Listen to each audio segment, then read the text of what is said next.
This is going to be a taste test video of this Korean noodle soup. Let's get started. Let's get started with this taste test video of this Korean noodle soup. Here we go. Let's try the meatballs first.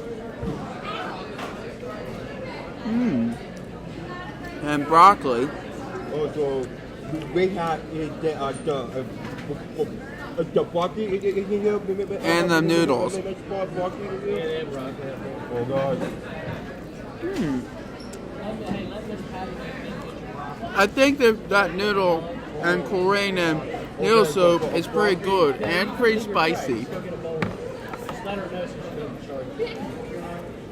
If you need, tell me. And broccoli.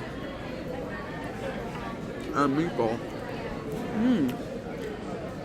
It does taste pretty good, but very spicy. So yeah, that's it for my taste test video, and bye.